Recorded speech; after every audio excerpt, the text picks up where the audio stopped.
Today's topic, आज का topic है, आज हम सीखेंगे present perfect continuous.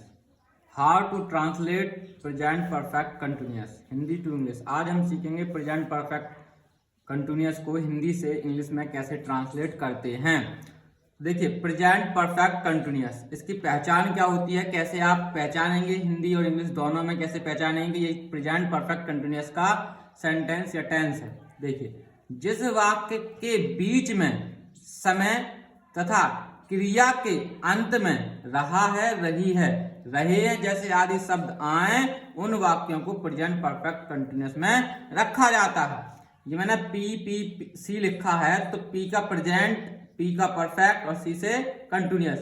Present perfect continuous की सहायक क्रिया जो होती है वो होती है हैज बीन या हैव बीन। आपको पता है, ये जो भी हेल्पिंग वर्ब, दो हेल्पिंग वर्ब होती हैं, तो उसमें से सब्जेक्ट के अनुसार एक लगती है। तो उसी प्रकार से मैंने यहां ही बताया। देखिए, हैज बीन का प्रयोग सिंगुलर सब्जेक्ट के साथ तथा हैव बीन का प्रयोग प्लूरल सब्जेक्ट के साथ होता है। अगर क्रिया को करने वाला एक है तो हैज बीन लगेगी हेल्पिंग वर्ब, अगर क्रिया को करने वाले अनेक हैं तो हैव बीन लगेगी। और मुख्य क्रिया में आईएनजी लगाते हैं। आईएनजी क्यों लगाएंगे? क्योंकि ये कंटिन्यूअस है। कंटिन्यूअस के जितने भी टेंस और सेंटेंस हैं उनमें वर्ब में मुख्य क्रिया में आईएनजी लगानी ही लगानी है। प्रेजेंट परफेक्ट कंटिन्यूअस वाक्य के बीच में समय दिया होता है। समय से पहले सिंस और फॉर का प्रयोग होता है, या सिंस लगेगा या फॉर लगेगा। सिंस का प्रयोग निश्चित समय के लिए और फॉर का प्रयोग अनिश्चित समय के लिए होता है। ठीक है, निश्चित समय कैसे? जैसे सोमवार हो गया, कोई दिनांक यानी डेट हो गई, कोई सन हो गया, ठीक है, तो वो निश्चित समय। फॉर का प्रयोग कब होता है? जैसे 2 दिन हो गए, 4 दिन हो गए। इस तरीके से जिस समय को, जो समय निश्चित ना हो, जो समय निश्चित ना हो उससे पहले फॉर लगाएंगे, जो समय निश्चित हो उससे पहले सिंस लगाएंगे।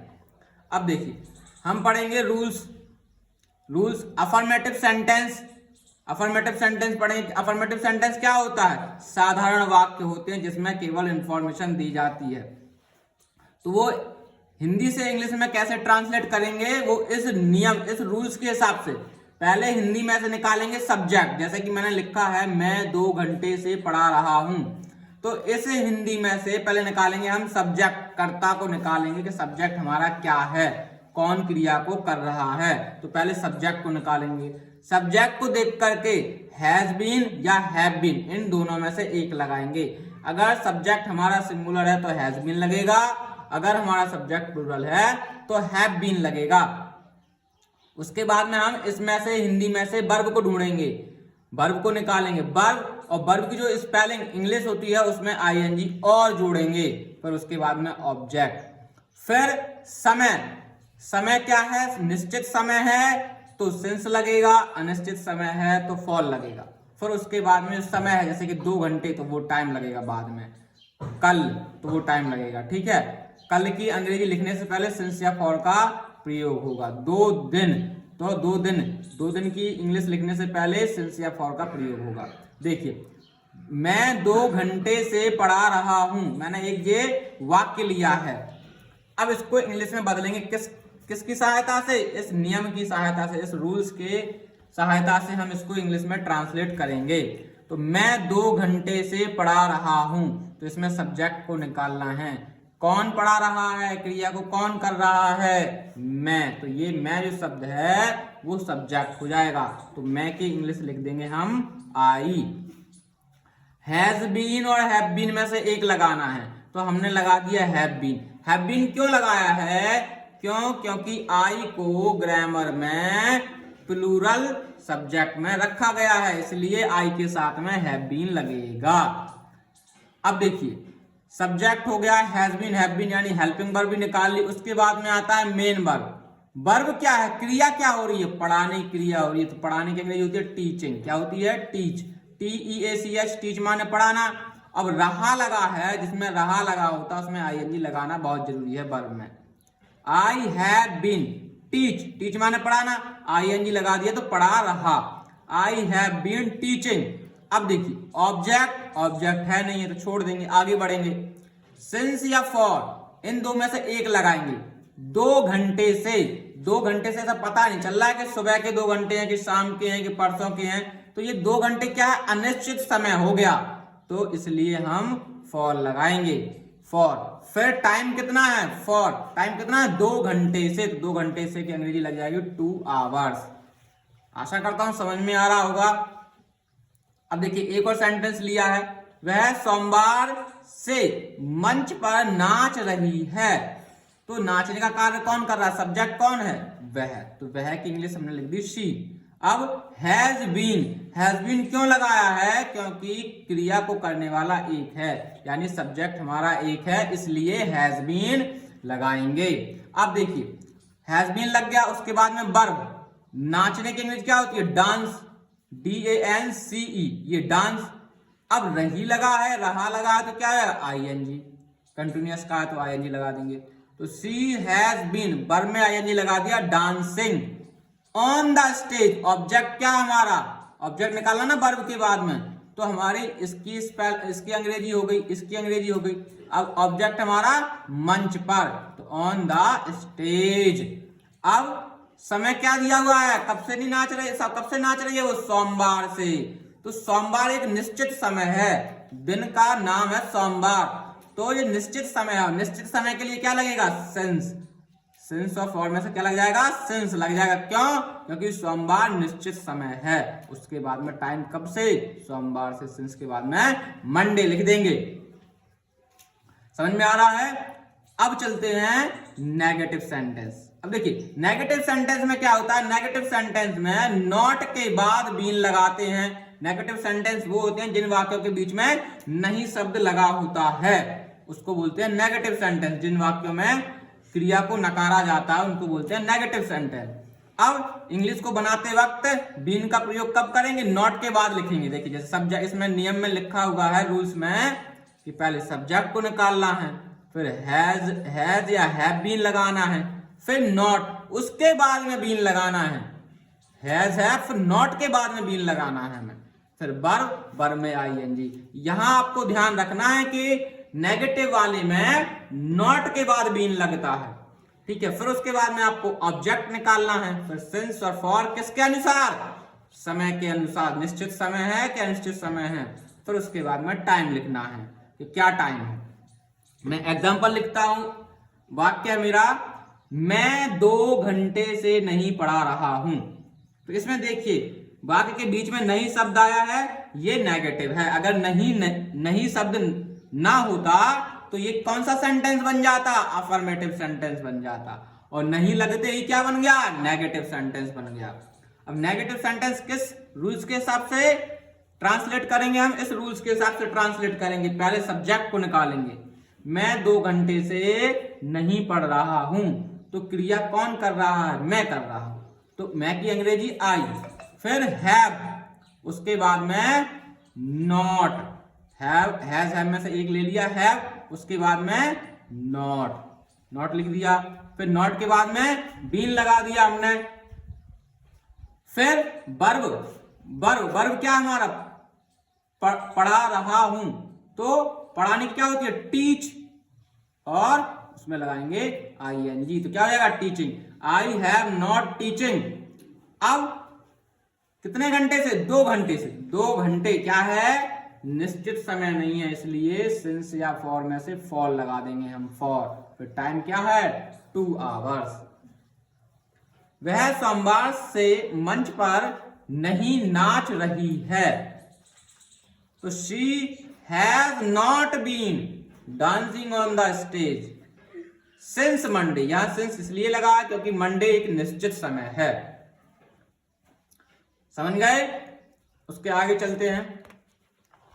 देखिए मार्क छाया कोचिंग चैनल को सब्सक्राइब जरूर करें और वीडियो को लाइक और शेयर करके कमेंट में अपने डाउट क्लियर कर सकते हैं।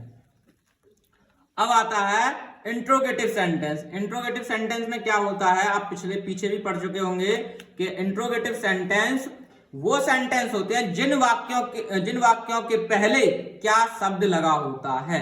देखिए इंट्रोगेटिव सेंटेंस में वाक्य के पहले क्या होता है और प्रेजेंट परफेक्ट कंटिन्यूअस को हिंदी से इंग्लिश में बदलते समय क्या की इंग्लिश क्या करनी है, क्या की इंग्लिश सहायक क्रिया यानी helping verb has have subject के अनुसार लगाकर सब्जेक्ट के बाद में बीन लगाते हैं। बीन कब लगाना है, सब्जेक्ट के बाद बीन लगाना है इंट्रोगेटिव सेंटेंस में। देखिए रूल्स क्या है हमारा, हैज और हैव किसके अनुसार, सब्जेक्ट के अनुसार। फिर सब्जेक्ट को लिख लेंगे, सब्जेक्ट के बाद में फिर बीन लगानी है आपको। फिर वर्ब को निकालना है, फिर उसमें वर्ब में आईएनजी लगा देनी है। फिर ऑब्जेक्ट को निकालना है, ऑब्जेक्ट के बाद में जो टाइम बचा है निश्चित है तो सिंस लगा के टाइम लिख देना है, और अगर अनिश्चित समय है तो फॉर लगा के टाइम लिख देना है। समझ पा रहे हैं? देखिए क्या मैं 2 घंटे से पढ़ा रहा हूं, क्या मैं 2 घंटे से पढ़ा रहा हूं, तो ये पहले शब्द क्या लगा हुआ है, क्या शब्द लगा हुआ है। तो क्या की अंग्रेजी सब्जेक्ट के अनुसार हेल्पिंग वर्ब लगती है। तो क्या अब सब्जेक्ट क्या है, मैं के साथ क्या लगता है, हैव। तो क्या की इंग्लिश लिख दी हमने, हैव। फिर सब्जेक्ट हमारा क्या है, मैं, तो मैं की होगी English I. Have I subject के बाद में बीन लगाना, सब्जेक्ट के बाद में बीन लगा दिया है। वर्ब क्या है, क्रिया क्या है, पढ़ाना। तो रहा लगा है तो पढ़ाने की अंग्रेजी होती है टीच, रहा लगा है तो आईएनजी लगाएंगे। हैव आई बीन टीच, यहां तक हो गया है। अब ऑब्जेक्ट है इसमें, नहीं है तो उसको छोड़ देंगे। फिर उसके आगे चलते हैं, सिंस या फॉर में से एक लगाना है। अब 2 घंटे से पढ़ा रहा हूं, 2 घंटे से, पता नहीं है कब के हैं, इसलिए ये अनिश्चित समय है, इसलिए फॉर लगाएंगे। फिर टाइम कितना है, 2 घंटे 2 आवर्स। इस प्रकार से आपका इंट्रोगेटिव सेंटेंस ट्रांसलेट करना है। अब आता है इंट्रोगेटिव नेगेटिव सेंटेंस। ये बिल्कुल इंट्रोगेटिव जैसा होता है, इसमें केवल क्या होता है, इंट्रोगेटिव में नहीं शब्द और लग जाता है। इंट्रोगेटिव में अगर नहीं शब्द और लग जाए तो वो क्या बन जाएगा, इंट्रोगेटिव नेगेटिव सेंटेंस बन जाएगा। देखिए इंट्रोगेटिव नेगेटिव सेंटेंस में वाक्य के पहले क्या और वाक्य के बीच में नहीं आता है, नहीं शब्द और जुड़ जाता है। तो क्या की इंग्लिश सहायक क्रिया सब्जेक्ट के अनुसार यानी हेल्पिंग वर्ब सब्जेक्ट के अनुसार लगाकर सब्जेक्ट फिर बीन लगा, नॉट लगाने के बाद में क्या लगाना है, बीन। नेगेटिव वाले में हमेशा नॉट के बाद बीन लगाएंगे, ठीक है। देखिए रूल्स क्या होगा, रूल्स पहले क्या की अंग्रेजी सब्जेक्ट के अनुसार हैज या हैव में से एक लगाएंगे, उसके बाद में सब्जेक्ट को निकालेंगे, फिर नॉट नहीं की अंग्रेजी नॉट लिखेंगे। उसके बाद में यहां देखिए, यहां नॉट के बाद में आपको बीन लिखना है, नॉट के बाद में आपको बीन लिखना है। फिर वर्ब में आईएनजी, उसके बाद ऑब्जेक्ट, फिर सिंस या फॉर, उसके बाद में टाइम लिखेंगे, क्वेश्चन मार्क डालेंगे आप। देखिए मैंने एक एग्जांपल लिया है, क्या वह सोमवार से मंच पर नहीं नाच रही है। क्या है एग्जांपल हमारा, वाक्य क्या है, क्या वह सोमवार से मंच पर नहीं नाच रही है। तो अगर मैं इस नहीं को हटा दूं तो ये इंट्रोगेटिव बन गया, और मैं नहीं को इसमें जोड़ दूं तो ये इंट्रोगेटिव नेगेटिव बन गया। इसको कैसे बदलेंगे, इस नियम से बदलेंगे। इंट्रोगेटिव नेगेटिव सेंटेंस का नियम क्या है, पहले हेल्पिंग वर्ब लगाएंगे सब्जेक्ट को देख करके, और सब्जेक्ट हमारा क्या है, वह, तो वह सिंगुलर में आता है, इसलिए क्या की इंग्लिश को हम हैज लगाएंगे, हैज। अब ये लड़की है तो वह की अंग्रेजी शी होगी, अगर लड़का होता तो वह की अंग्रेजी ही होती, इसलिए हमने शी लगाया। हैज शी नॉट, नहीं की अंग्रेजी नॉट के बाद देखिए मैंने बीन लगाया है। फिर वर्ब हमारा क्या है, नाचना, नाचने की अंग्रेजी होती है डांस, रहा लगा है तो आईएनजी लगा दिया डांस में, डांसिंग हो गया।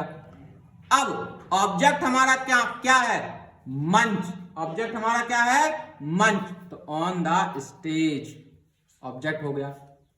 फिर सिंस या फॉर में से एक लगाएंगे, कब लगाएंगे, जब हम समय को देखेंगे, सोमवार से, तो सोमवार एक निश्चित समय है, इसलिए सोमवार मंडे से पहले सिंस लगाएंगे, सिंस मंडे। फिर आपको क्वेश्चन मार्क लिखना है। अब देखते हैं अदर इंट्रोगेटिव सेंटेंस क्या होते हैं। अदर इंट्रोगेटिव सेंटेंस आप पीछे भी पढ़ चुके होंगे, अब मैं फिर बता रहा हूं आपको। अदर इंट्रोगेटिव सेंटेंस में वाक्य के बीच में प्रश्नवाचक शब्द आते हैं। प्रश्नवाचक शब्द कौन से, जैसे देखिए क्यों शब्द आ जाएगा वाक्य के बीच में, कब शब्द आ जाएगा वाक्य के बीच में, कैसे, कितना, है नहीं, कब, ऐसे शब्द आते हैं। और ऐसे शब्दों को इंग्लिश में ट्रांसलेट करते वक्त ऐसे शब्दों की इंग्लिश हम वाक्य के पहले लिखते हैं। देखिए यहां इसका नियम दिया हुआ है, रूल्स। ये मैंने प्रश्नवाचक चिन्ह यानी क्वेश्चन मार्क लगाया होगा, इसका मतलब ये है कि आप प्रश्नवाचक शब्द की इंग्लिश को आप पहले लिखेंगे। उसके बाद हैज या हैव सब्जेक्ट के अनुसार लगाएंगे, फिर सब्जेक्ट लगाएंगे, फिर बीन लगाएंगे, फिर वर्ब को ढूंढ करके उसमें आईएनजी लगाएंगे, फिर ऑब्जेक्ट के बाद सिंस फॉर समय को देख करके लगाएंगे। समय निश्चित समय है तो सिंस लगेगा और अनिश्चित समय है तो फॉर लगेगा।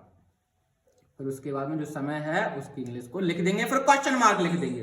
देखिए रमेश 2 दिन से क्यों नहा रहा है। रमेश 2 दिन से क्यों नहा रहा है, तो देखिए इसमें प्रश्नवाचक शब्द आ गया क्यों, क्वेश्चन मार्क शब्द आ गया है, इसलिए ये अदर इंट्रोगेटिव सेंटेंस है। और क्यों शब्द की इंग्लिश हम पहले निकाल कर लिखेंगे इंग्लिश में, तो क्योंकि मैंने इंग्लिश लिख दी वाई। फिर हैज इसलिए लगाया है क्योंकि हमारा सब्जेक्ट रमेश और रमेश सिंगुलर है, तो वाई हैज रमेश।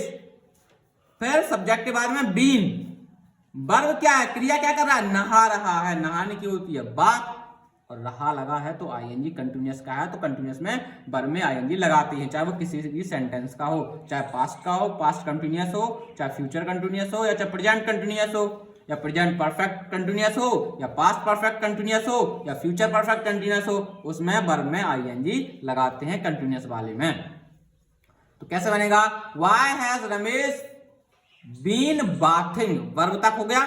उसके बाद में ऑब्जेक्ट है जी, इसमें ऑब्जेक्ट नहीं है तो ऑब्जेक्ट नहीं है तो छोड़ देंगे। उसके बाद में सिंस या फॉर में से एक लगाना है। मैंने फॉर लगाया, क्यों लगाया है, क्योंकि 2 दिन से, अब पता नहीं है कौन से 2 दिन होते हैं, दिन तो हमारे 7 होते हैं, सोमवार, मंगलवार, बुधवार, गुरुवार, शुक्रवार, शनिवार, रविवार 7 होते हैं, तो उन 7 में से पता नहीं है कौन से 2 दिन हैं, इसलिए ये निश्चित समय नहीं है, इसलिए हमने फॉर लगाया है। और टाइम कितना है, 2 दिन, तो 2 डेज, फिर क्वेश्चन मार्क लगा देंगे। एक और मैंने वाक्य लिया है एग्जाम्पल के रूप में, राम और सीता रविवार से क्या कर रहे हैं। अब देखिए पहले हमारा क्या आता था तो हेल्पिंग वर्ब लगाते थे, लेकिन वही क्या शब्द वाक्य के बीच में आ गया तो उसकी अंग्रेजी इंग्लिश बदल जाएगी। क्या की अंग्रेजी क्या हो गई, व्हाट हो गई। तो व्हाट लिख दिया हमने, क्या की अंग्रेजी निकाल करके पहले लिखना होता है, प्रश्नवाचक शब्द को पहले निकालना होता है अदर इंट्रोगेटिव में, तो व्हाट हो गई। फिर हैव लगा दिया है। हैव क्यों लगाया है बताइए, इसलिए लगाया है क्योंकि हमारे सब्जेक्ट 2 हैं, क्रिया को करने वाले 2 हैं, Ram and Sita. What have Ram and Sita, फिर बीन लगाया है, क्रिया क्या कर रहे हैं, कर रहे, करने के लिए क्या होती है, डू, और रहे आईएनजी, तो डूइंग हो गया। अब इसमें ऑब्जेक्ट नहीं है, ऑब्जेक्ट नहीं है तो छोड़ देंगे।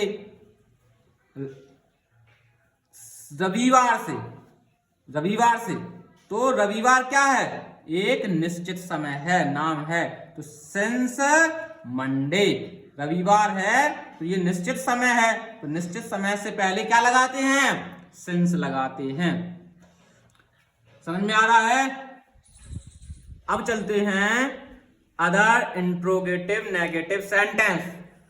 Other interrogative negative sentence, other interrogative negative sentence में क्या होता है, देखिए ये अदर इंट्रोगेटिव जैसा है, जैसे हमने पहले पढ़ा था इंट्रोगेटिव सेंटेंस, फिर उसके बाद पढ़ा था इंट्रोगेटिव नेगेटिव सेंटेंस। तो नेगेटिव में क्या जुड़ जाता था, केवल नहीं, तो वैसे ही अदर इंट्रोगेटिव में क्या जुड़ जाएगा, नहीं, तो वो बन जाएगा अदर इंट्रोगेटिव नेगेटिव सेंटेंस। जिन वाक्यों के बीच में प्रश्नवाचक शब्द के साथ में क्या लगा हो, नहीं शब्द लगा हो, तो वो बन जाएगा other interrogative negative sentence.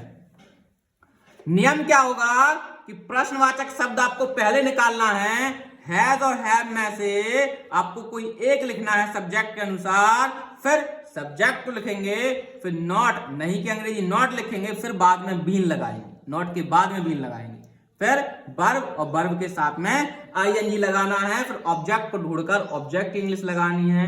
Since और फॉर टाइम से पहले लगाना, अगर टाइम निश्चित है तो सिंस लगाएंगे और अगर अनिश्चित है तो फॉर लगाएंगे, फिर टाइम की अंग्रेजी या इंग्लिश लगा देंगे।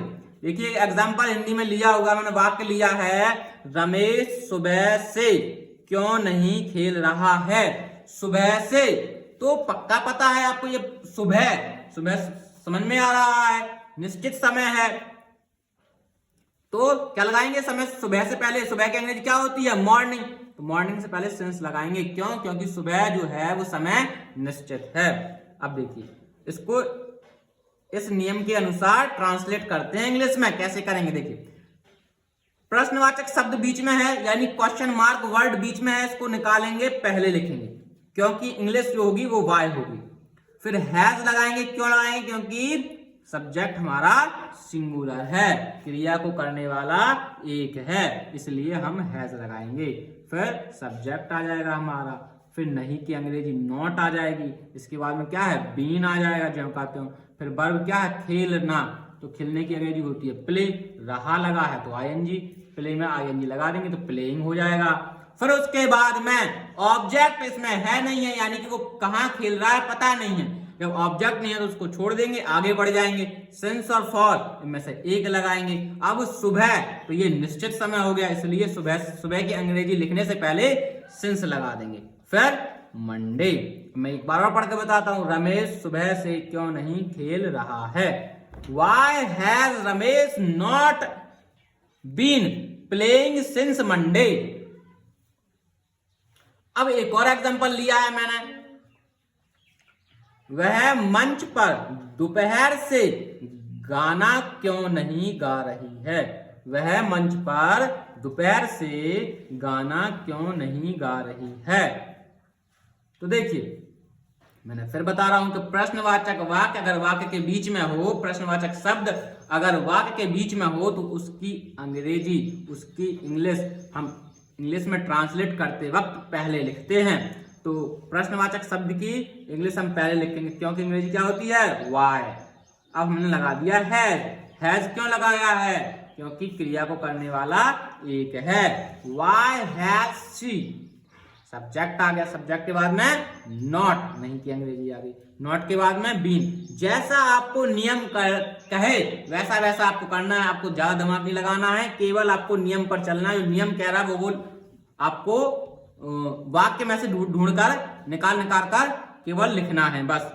तो वाक्य क्या कह रहा है, बीन, उसके बाद में वर्ब कह रहा है, वर्ब को ढूंढिए, वर्ब हमेशा पीछे मिलती है। गा रही है, तो गाने की अंग्रेजी होती है सिंग, SING सिंग, उसमें ING लगाए देंगे तो क्या हो जाएगा, सिंगिंग। अब ऑब्जेक्ट क्या है, क्या गाना गा रही है, वो गाना को गा रही है, सिंग द सॉन्ग। ऑब्जेक्ट क्या है, गाना, गा क्या रही है, गाना, तो ऑब्जेक्ट हमारा सॉन्ग हो गया। उसके बाद सिंस या फॉर में से एक लगाएंगे। अब दोपहर है, ये भी निश्चित समय है, तो सिंस लगा दें, सिंस नून या आफ्टरनून लगा देंगे। ठीक है, एक बार मैं बताता हूं, वह मंच पर दोपहर से गाना क्यों नहीं गा रही है, तो इसकी इंग्लिश में ट्रांसलेट कैसे होगा, Why has she not been singing the song since noon? इस तरीके से आपको प्रेजेंट परफेक्ट कंटिन्यूअस टेंस समझ में आ गए होंगे। प्लीज हमारे मार्क छाया कोचिंग चैनल को सब्सक्राइब करना ना भूलें और कमेंट करके अपने डाउट मुझसे पूछ सकते हैं, आपको कमेंट में आपका आंसर मिल जाएगा।